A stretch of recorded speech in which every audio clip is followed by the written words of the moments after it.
What is up, everybody? Welcome back to another episode of Nerdgasm. This is the last match of round one. Ironically enough, it is number one versus the number 16 seed. It is Richard Schwartz versus Buddy What's-His-Name. We're not sure yet who Buddy What's-His-Name is. We'll reveal him momentarily, but before we introduce our competitors, we have to introduce our judges today. First off, the co-commissioner, the co-GM, that son of a bitch, Cody Newberry. Cody, how are you feeling? Round one is almost over, and any speculation on who you think Buddy What's-His-Name is? Buddy What's-His-Name is a very funny person.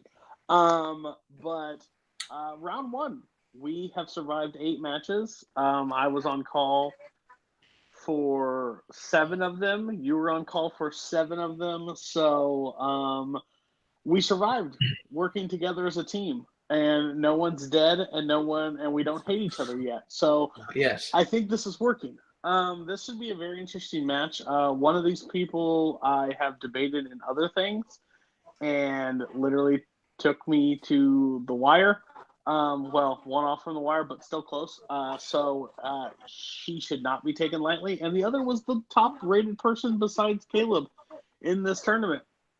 So with that being said, this match should, if they prepped or at least they know what they're talking about, this match should go down to the wire, and I'm so excited to watch it.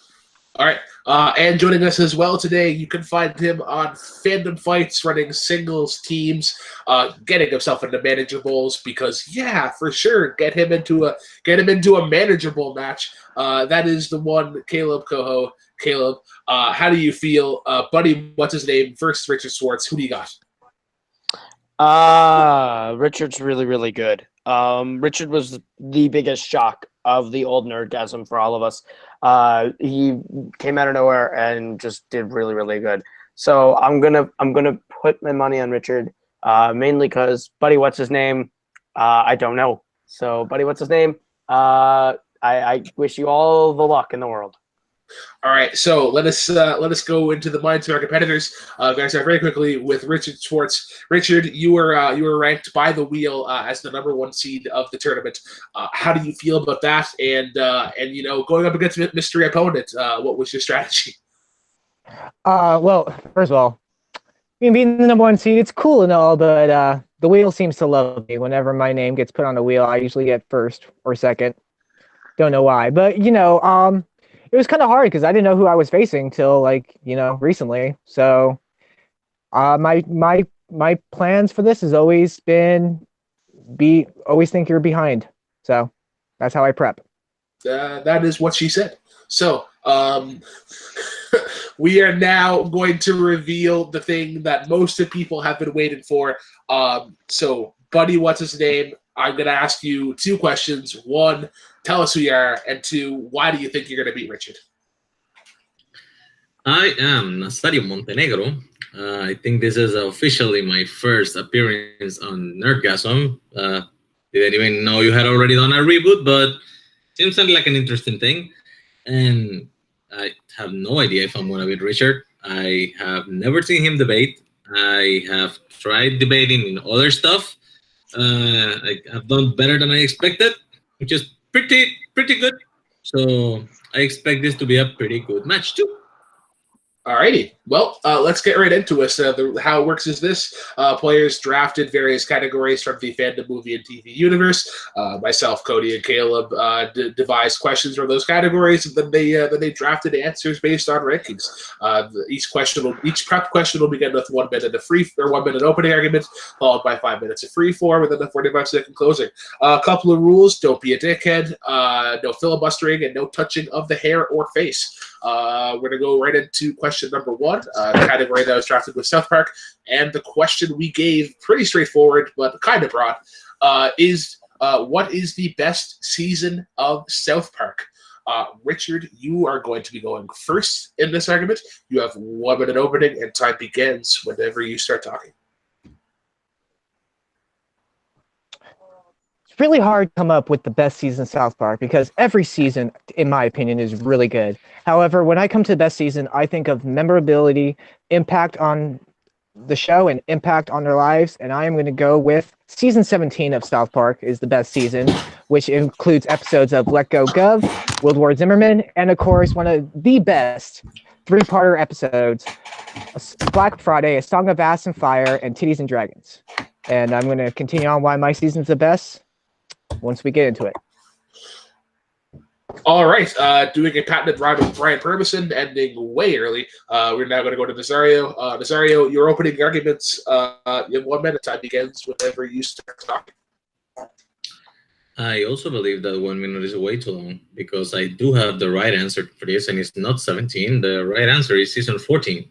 If you talk about memorability, you get not one but two multi-episode arcs before they started doing the iffy continuity thing in the later seasons.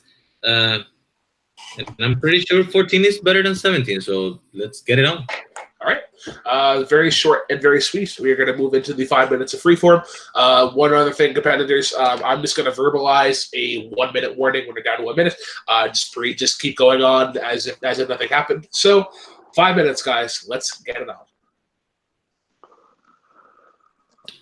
He's saying that it has one of the best multi-arc episodes. I honestly barely remember that PS4 versus Xbox argument. I think the most memorable thing that did it was a commercial for a Stick of Truth video game, not even for the show itself.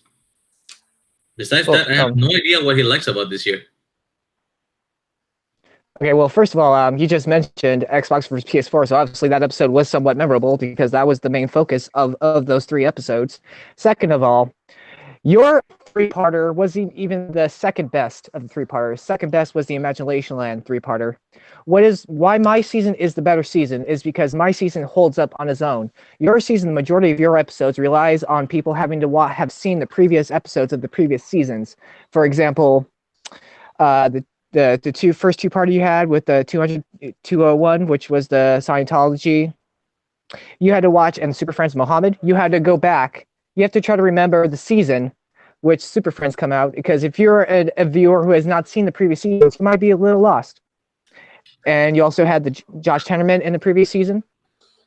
200 is a great episode because it brings back the Scientology arc, but it's like it's not necessary to enjoy it. It's just rewarding for people who are following the show for so many episodes.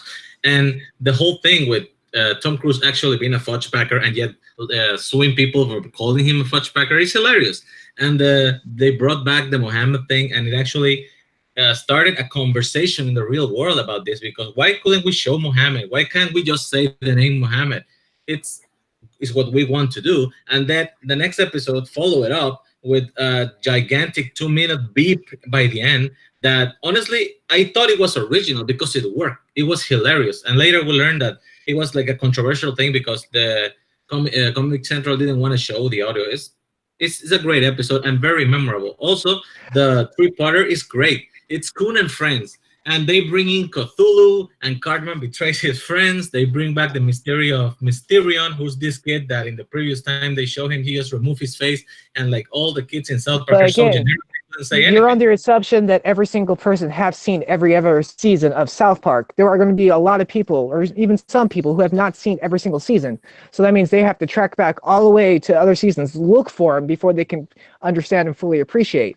My season is funny. Every episode's hysterical, and it's hold up their own. The closest you get to maybe having to go back was Goth Kids 3, but even then, Goth Kids, you don't need to, because they're typical Goth Kids. You understand that information. And World War Zimmerman brought back the discussion of the whole Zimmerman situation years back and why that was so important. Yeah, that's Cartman saying that Token, the black guy, was gonna go crazy and kill them all. How original. Cartman does that every 3 seasons. Also, Cartman always betrays his friends every season, every episode. So that wasn't a big of a shocker. Yeah, and honestly, the ending of the Kun and Friends was a letdown. Like he was total. Come on, that was hilarious. And the God Kids is always the weakest part of every season they have shown up. And now, what's the argument in this episode? Are we goth? Are we emo? Is it the same? Is it similar enough? It's not similar. It's different. I don't see the funny in that. I'm sorry. And what else do you think is memorable? The episode where they argue if Kim Kardashian is a hobbit? Is that funny? I don't think so. In First of all, my the Hobbit episode was hysterical. Second of all, the ending of yours is forgettable. The Coon and Friends episode is now forgettable. The ending of the 3 arc was very disappointing. Like it was like, okay, Kenny's parents were in a cult. Woohoo! Yes, Very. and that explains how he has died and come back for a million 1 times. minute. On a question that nobody expected to be answered, it was answered in a brilliant way by saying that it's a demonic cult that every time he dies, her mom immediately gives birth to him again. That is Also, that why my season is the best. Why my season's the best episode? Oh, sorry. Why my season is the best episode is because it was the first season for it to be knocked down to 10 episodes, which means they put in a lot of thought of each and every episode. Your season went from 17 March 2010 to 28 April, then came back October 6th to November. So that means they had a lot more time. And even then, a lot of those episodes of your seasons are just like throwaway or seasons. Once again, you have to go back to previous seasons. that's episode. The fact that they made yes, more, you do. and they have more memorable episodes. It's more something you can recognize more than having a shorter season with a few standouts. My season has my trilogy brought you South Park: Stick of Truth, one of the best video games, which spawned the other 2 video games. In the best season, it's a video game. It was inspired by my season, my trilogy. Time. I will not say time more than 3 times. But we will now move into the closing arguments. Nazario, you're going to be going first. You got 45 seconds to wrap up the arguments. Time begins whenever you start talking. My season has several standout episodes. The one Mocking Inception, which turns very dark, about the counselor being raped as a kid. It has the Facebook episode that is an excellent parody of Tron. It has the Nathan and Mimsy episode. This one has a commercial for Stick of Truth, a video game. It's a good commercial for it, but doesn't make the season any better. And Coon and Friends is a great trilogy with Midberry Crunch and Mysterion being revealed as Kenny finally. All right. Once again, very, very concise. Richard, you have 45 seconds. Time begins whenever you start talking. Season 17 is the best season of South Park. It has the most memorable episodes. My trilogy introduced the Stick of Truth, which spawned off 2 other very successful video games. Without these 3 TV episodes, South Park: Stick of Truth would not have done it well. Mine was a lot shorter, true, but Black Friday, Ginger Cow, great episodes. All my episodes were memorable. His season 14, if you haven't seen the previous seasons, you might not understand a lot what's going on.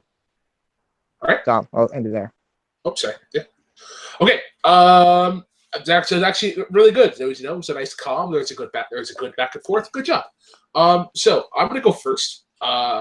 Essentially, what it came down to for me was like quality over quantity in a way. I think Richard's argument was that like his episodes were better single ones where you don't need to watch, like you don't need to understand the lore of South Park.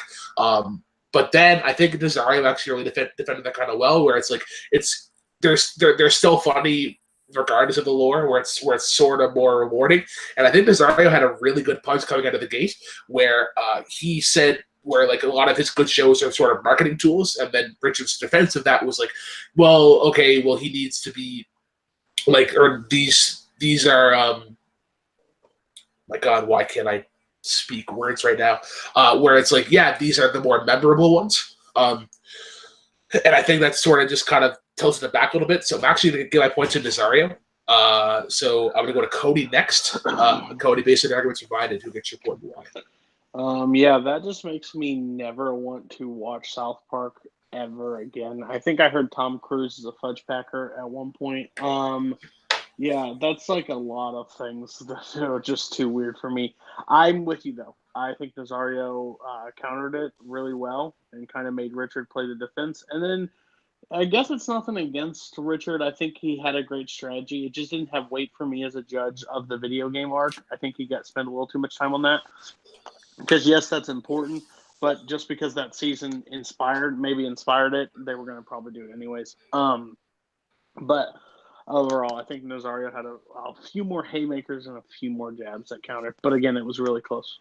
Yeah. All right, so Nazario gets point number 1. Caleb. I just want to say real quick, thank God that he didn't do Rotten Tomatoes, because his season got 71% Rotten Tomatoes. Mine was just 66, so, I was glad he didn't mention that. So, Caleb, your vote did not count, but how would you have swayed? I would have gone the same way that you guys did. So, yeah. All right, cool. Good job, Nazario. All right, so we are going to move into question number 2.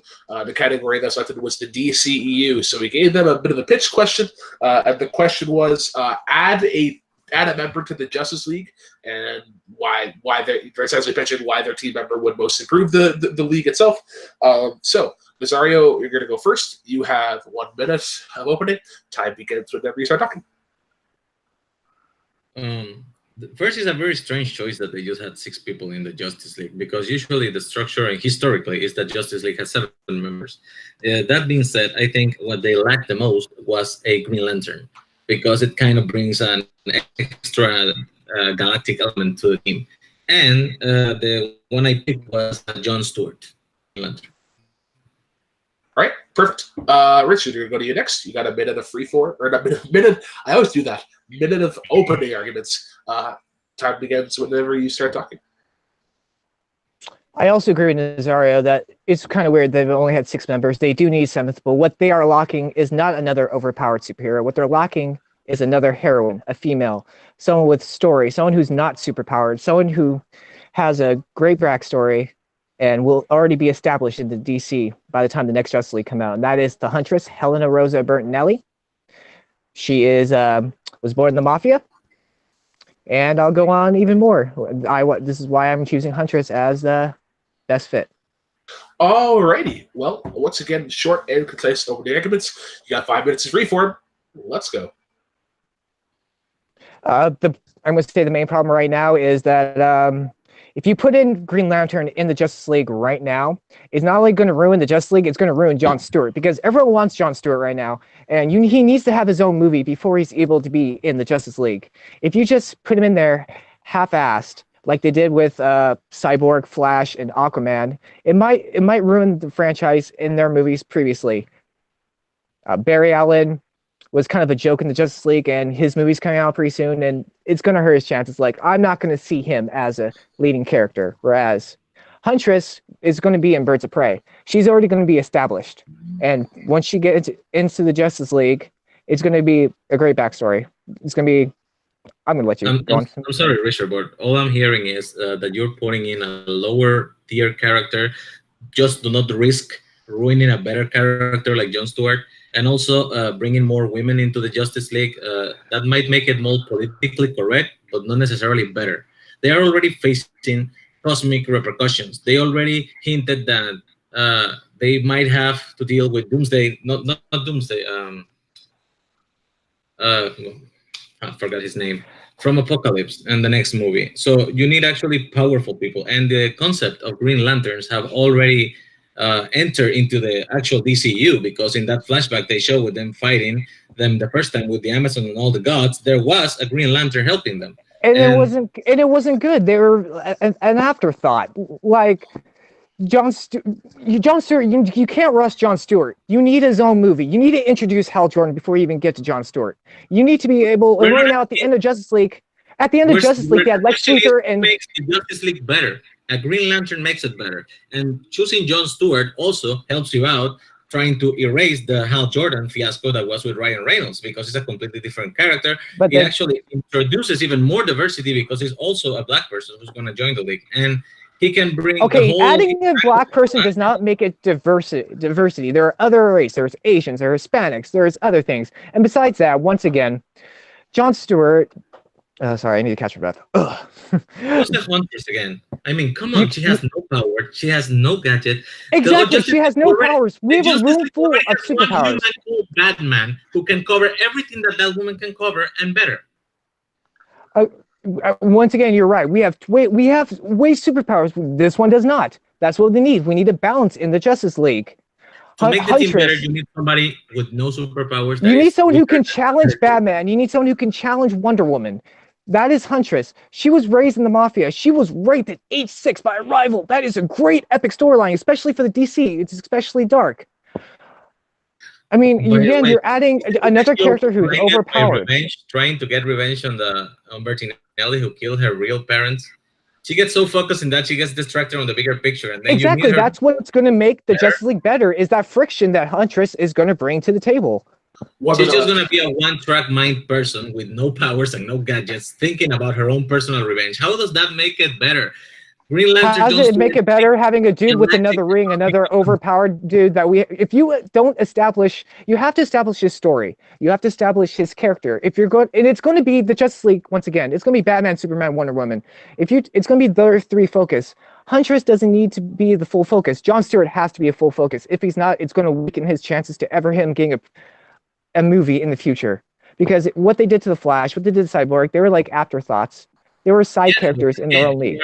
Now you're arguing about structure of a movie. The question is, who will make which character will make the Justice League better? The team, and that is Huntress. Better. It's a Green Lantern with a cosmic power. Can you imagine if a Green Lantern had joined the Stephen Wolf fight? He could have just made some constructs out of thin air with the ring and separate the mother boxes. Help out way more than a woman. So it was going to make a 2-minute time. Interesting debate. I like it. We're now going to move into the closing arguments. Richard, you're going to go first. You got 45 seconds. Tell us again why Huntress is the best addition to Justice League. Huntress is the best addition to the Justice League because not only her story is amazing, she's already going to be established in Birds of Prey, so she doesn't need to be too much of a focus in the next Justice League.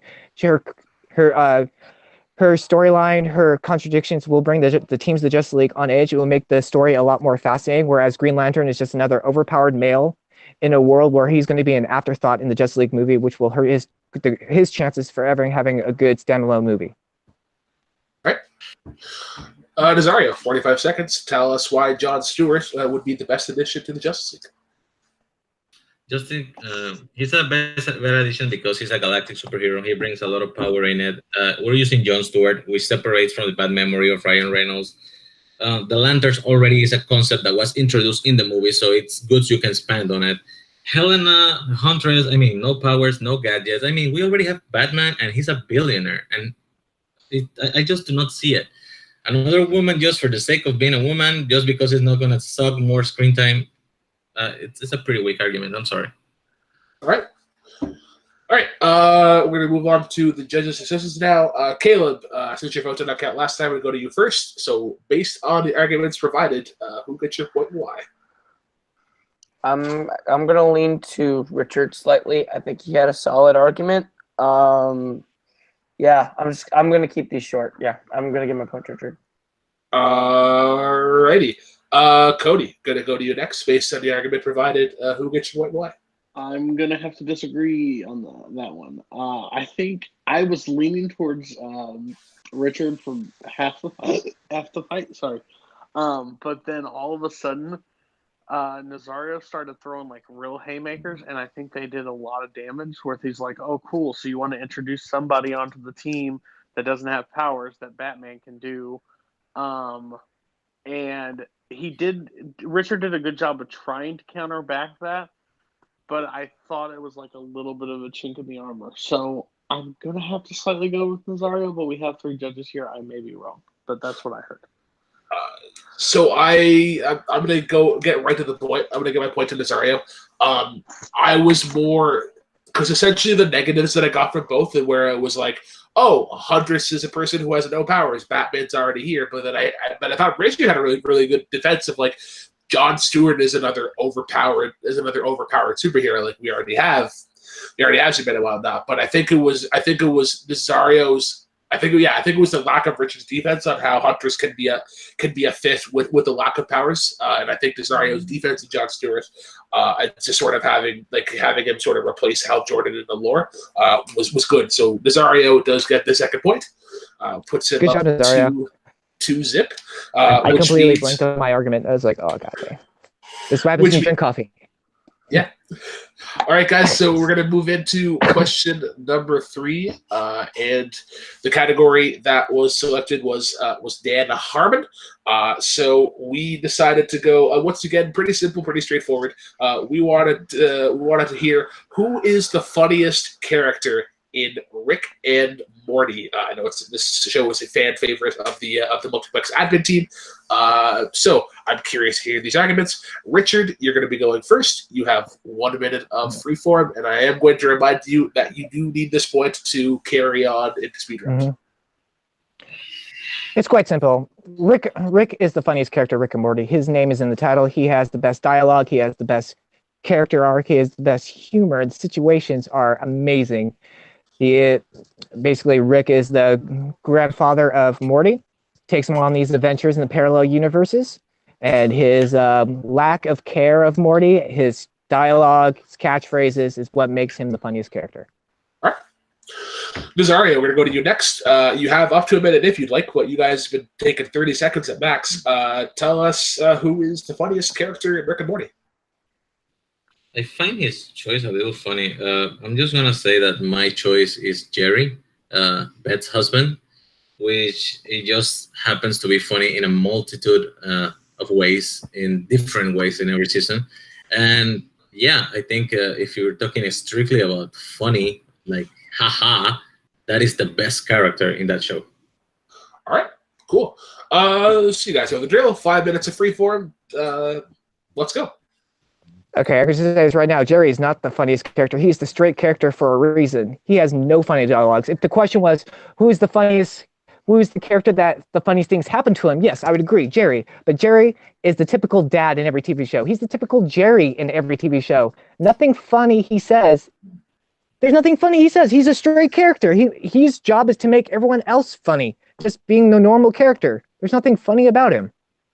I'm very curious that you said that Rick's name's on the title, because that has nothing to do with funny. If the question was who was the best character, who's the most badass, who's the smartest, who's the guy you would want to be, yeah, Rick is the bomb. But Jerry is hilarious. He finds multiple ways to be pathetically funny. He has the episode with Mr. Meeseeks where he thinks that his request is so freaking simple, and then it becomes such an imperative thing that nobody can figure out how to make him be a little better. Again, that was a situation that happened to Jerry that made it funny. He himself is not funny. He's a normal character. No, he causes it funny. When they went to the clone episode, when they had to analyze Beth and him, the Beth image of him was so pathetic that it was a worm that sucked on the teeth of a beast alien queen version of Beth. It's hilarious because that is what they believe in themselves. Dude, the episode... Oh, sorry, go on. Sorry, I didn't mean to cut you off. Go on. There's a whole episode about because he's such a stubborn, pathetic loser that he thinks that if he keeps pushing long enough, he will achieve something. There's a whole episode about him defending the fact that Pluto is a planet because when he was a kid, Pluto was a planet, and they bring him to freaking Pluto with the aliens that live in Pluto that do not want to accept reality or change, and then he becomes a rock star, and that's how he feels vindicated. Every time he feels vindicated, it's because they keep establishing he's a fucking loser. It's hilarious. Okay. Rick is clearly the funniest character. The episode where he's taking on all the other Ricks when they're trying to arrest him, his I don't give a fuck attitude towards everyone else, including his grandson, is hysterical. His catchphrases. He had 2 catchphrases in season 1, which were hysterically funny. He breaks the fourth wall constantly. Jerry, once again, is not a funny character. He is a straight character to make everyone else around him entertaining. That does not make him the funniest character. The funniest things that happen to him, yeah, there's a lot of funny things that happen to Jerry, but he himself is not funny. He doesn't have any funny dialogue. He is a normal character. Rick has, like I said, the episode from the Multi Ricks, the episode where, for example, he's throwing a party in the house. Like he's just like not giving a fuck attitude. Rick causes a situation. The funny side, not with somebody who goes with him. Morty is funnier than Rick. Beth is funnier than Rick when she's with him. Birdman is funnier than Rick. Rick is the cleverest guy. Rick is funnier than Jerry. Morty's funnier than Jerry. Summer's funnier than Jerry. The opening sequence is funnier than Jerry. Jerry is a normal character. He's a straight character. He's not meant to be funny, so he cannot be the funniest character. They decided to make a twist and remove Jerry as having Beth wanting a divorce from him in the 3rd season. You felt that loss. That is because everybody keeps saying that the best episode where the show came back. Of course you felt that loss. He's the only one who's not intentionally funny. It was as funny as it was because they brought back Jerry. Because the loser came back with his pathetic ways. And even the whole thing on the season where he was dating an alien and trying to break up with her, blaming his kids because that's his nature. It was ridiculously funny because he couldn't comprehend.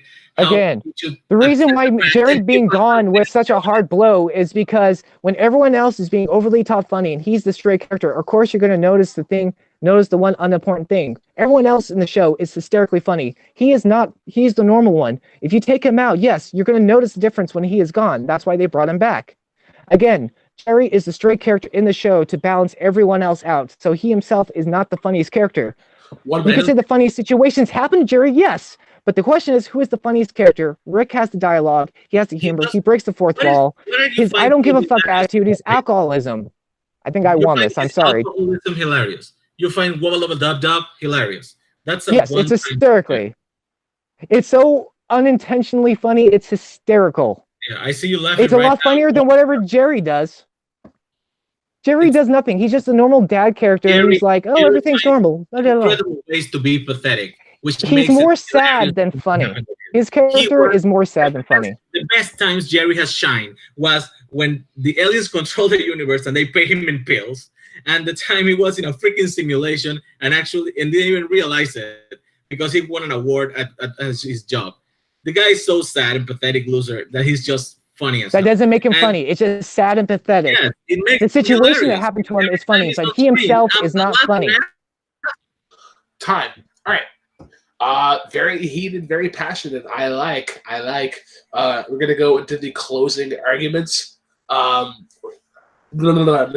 you're gonna go first. 45 seconds. Tell us why Jerry is the funniest character in Rick and Morty. Like I said, they just keep finding new ways to show Jerry being a pathetic loser, and he always keeps making the wrong decisions, even when he tries to make the good ones. It's just funny. They have the Mr. Mystics episode. They have the Worm Parasites episode. They have the simulation ending episode, the Whirly Dirly, when he dated the alien huntress, and then he was crying because he lied that his kids were the fault he was breaking up with her, because he couldn't accept that he was just a chauvinist pig who just didn't want to date her anymore.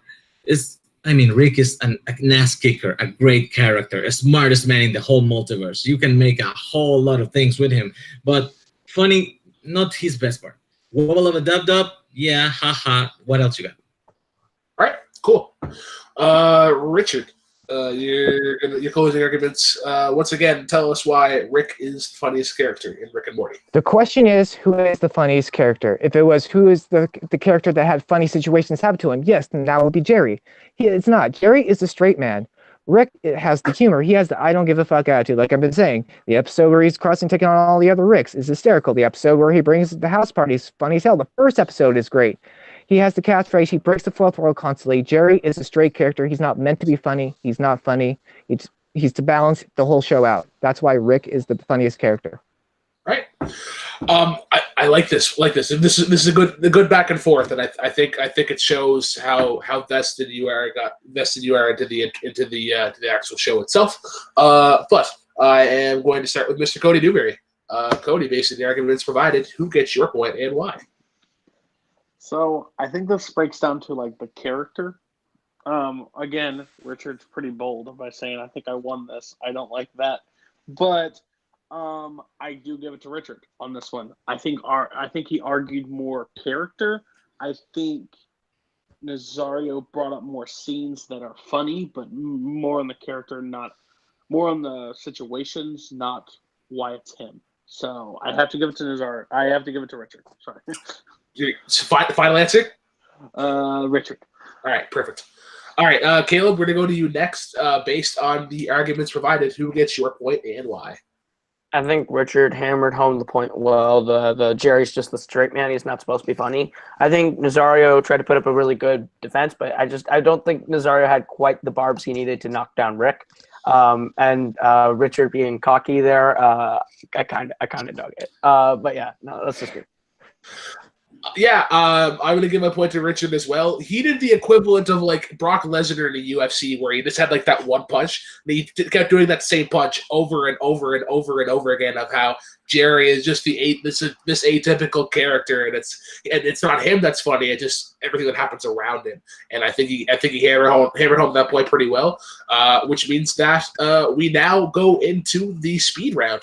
And how that's going to work is you first. You are going to be going first. It has 40 seconds of opening, followed by a 30-second rebuttal. But I feel like we're not going to need that based on the opening arguments have been like 30 seconds max. You are aware of the categories that have been drafted, but obviously not the questions. So once again, the score is 2-1. So Richard, you will need this to move on to stay in the game. Okay. All right, so the first category that you guys selected was DC movies, and your question is as follows. And once again, if I hear you first, you're going to be going first. Other than the Joker, who is the best villain in the Dark Knight trilogy? Two-Face. Cool. Two-Face, and then who did you say again, Nazario? You say the Dark Knight trilogy? Ra's al Ghul. Ra's al Ghul? Perfect. All right, so Two-Face for Richard, I heard first. You have 40 seconds of free form. Time begins whenever you start talking. Two-Face is the second best character in the Dark Knight trilogy because of the fact that he was in Dark Knight along with Joker. He held his own with Heath Ledger's Joker. He has an incredible story arc. His emotional status, the fact that he wasn't a villain, he was a hero, and the situations that Joker led to him to become a villain, his tragedy invokes him to do some dangerous things, and like he's the best character. Alrighty. Ending a little bit early there, but we'll see how that works out. Nazario, you have 40 seconds. Time begins whenever you start talking. You're saying the best villain in the whole trilogy. Ra's al Ghul is a lot more a meaningful villain in the trilogy because he is the guy who trains him. He is the first one that actually wants to use Bruce Wayne as a weapon. He wanted him to be the one who brought Gotham down. And then the whole story comes full circle in the third film, with spoiler ahead, her daughter, Talia al Ghul, who actually wants to avenge her father. And Liam Neeson does a cameo in the third one that is actually very interesting because it connects why the whole thing was so meaningful. And I feel Two-Face was pretty rushed in The Dark Knight. He wasn't given enough weight to be a great villain. He could have developed more, but if they have saved him for the third film. All right, perfect. Richard, you have a 30-second rebuttal. Time begins whenever you start talking. Liam Neeson just played a Liam Neeson character. He was very bland throughout the Dark Knight, Batman Begins. Two-Face had an incredible story arc. The loss of Rachel really drove him into madness. You can feel the pain when he lost it. The Joker turned him evil. Like his afterthought, he wanted to do good. He lost it. Liam Neeson, yeah, okay, brought his daughter. His daughter was the worst thing about the Dark Knight Rises. Liam Neeson, again, was very bland. He just, like, nothing really memorable. He just stood there and be like, I'm going to destroy Gotham. Blah, blah, blah. Destroy Gotham.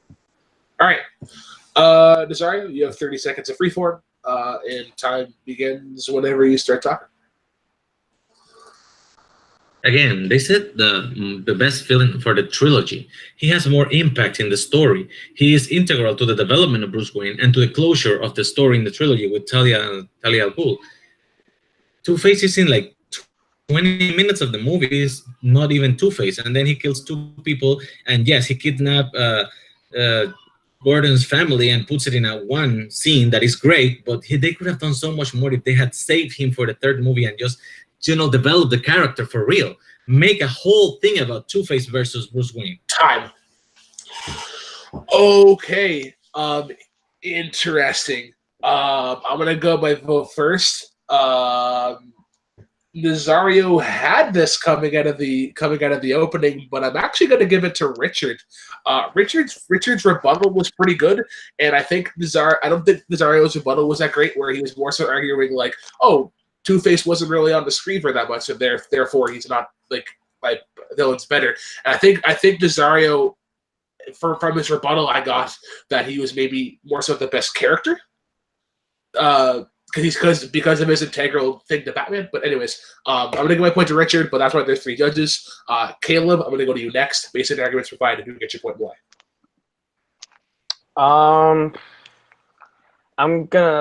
This is tough. I'm gonna go slightly with Nazario, I think.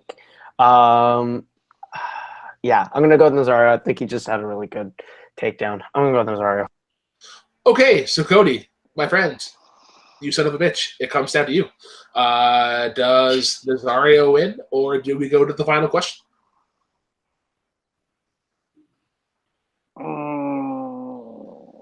I like to plead the fifth. Am I allowed to do that? We are not in America. We are on the internet. Those rules do not apply. Okay. I'm going to give...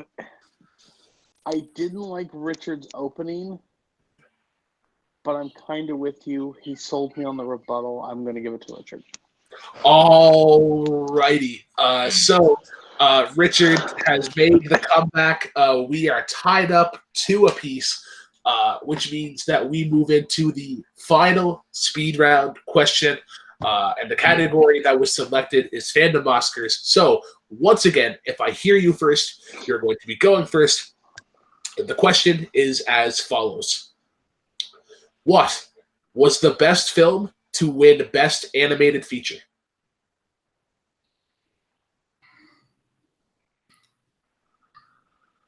If we shout out a name, and if it's not one Best Animated, will you tell us, or do we have to? Yes, we will tell you.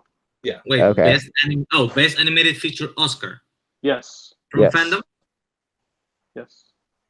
Can we use the new categories? Because that's Spirited Yeah. Away. I would say yes. Do you want me to? Yes. Do you want me You to can. go I will- over what I- the categories I will- are? I will allow Spirited Away because Studio Ghibli is a category in fan. We literally draft off of it, so it has to. Yeah. go. We rate the questions and we fucking hate writing Studio Ghibli questions. You're not wrong. So Spirited So, So Away. wait, did Nazario? Yeah, Oh, he Nazario already picked his. He picked Spirited Away. All right, Which is okay. Beauty and the Beast That didn't win. Did no one? did not win. Okay. It wasn't an anime. Best animated feature started 2003, Oh, 2003. Okay. 2001, 2001. 2000 actually. Monsters Inc. 2001. Did Zootopia win? Zootopia did win. I'll take Zootopia. Alrighty. So Spirited Away. after speculation and a couple of misfires, Spirited Away versus Zootopia. Nazario, I heard you first. You have 40 seconds for an opening argument. Time begins whenever you start talking.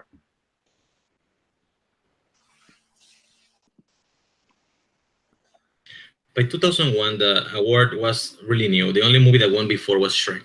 And Spirited Away just kind of broadened the horizon of what animation could reach for the whole Western part of the world. I mean, The Adventure of Chihiro, Spirited Away, it's such a beautiful film from such a visual director, Hayao Miyazaki, who had done so much work that just had gone unnoticed first, and now finally got some recognitions from the Oscars as one of the best animators and best storytellers ever with animation. All right, perfect. Richard, we're going to go to you next. 40 seconds for an opening argument. Time begins whenever you start talking.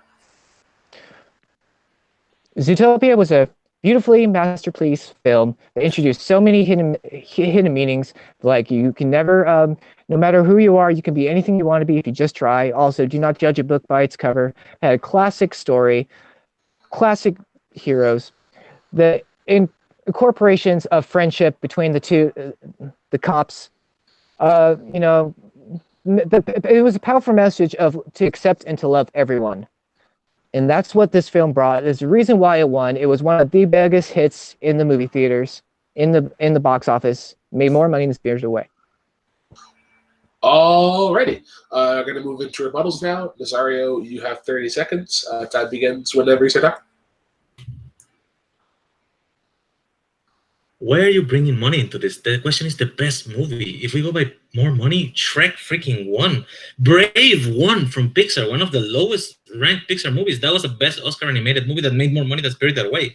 Spirited Away opens horizons, brings you into a different culture. It's about a fable, about cleaning the world, how we can save it, how we can turn things into demons by polluting. And Zootopia, yes, it's funny, haha, but it's just a very standard Disney animated flick made in CG animation in 2015. Is that the standard?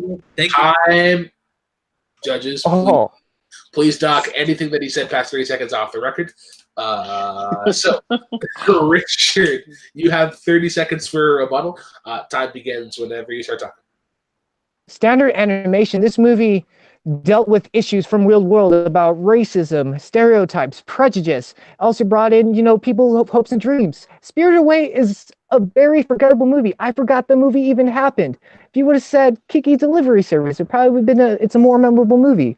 I haven't seen that movie since 2001. Like Zootopia brought in the emotional debut. It brought in the humorous moments, amazing message. Spirited Away was just a horse.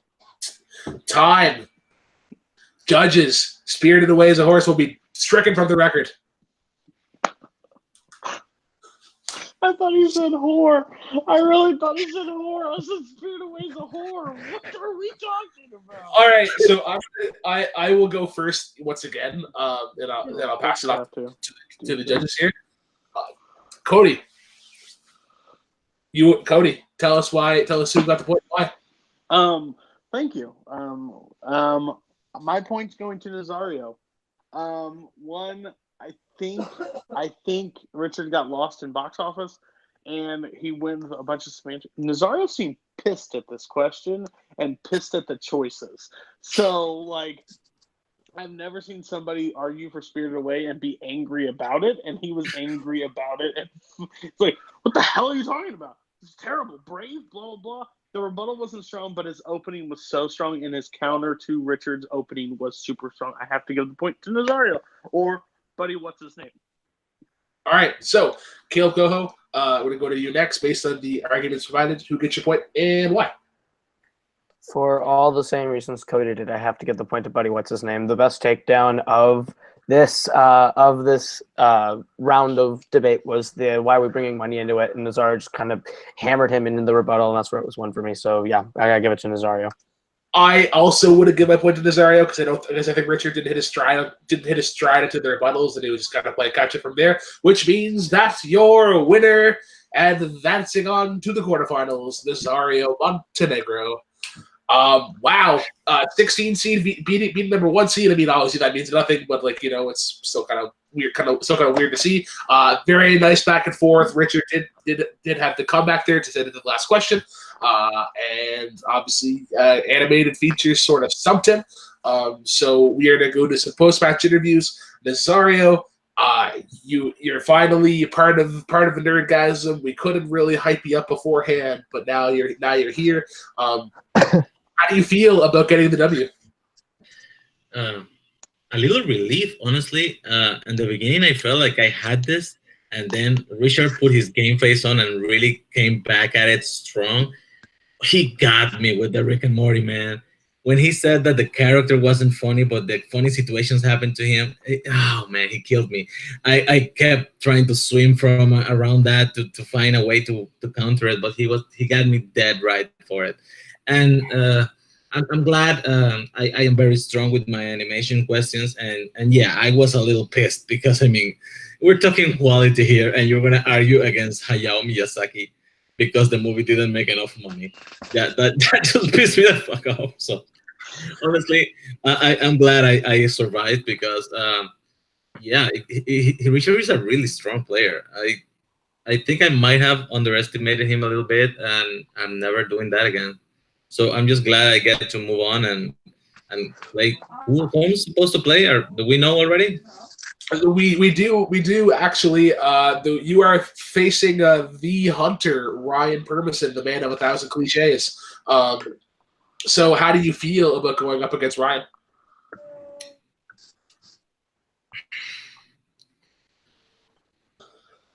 I will try not to underestimate Ryan.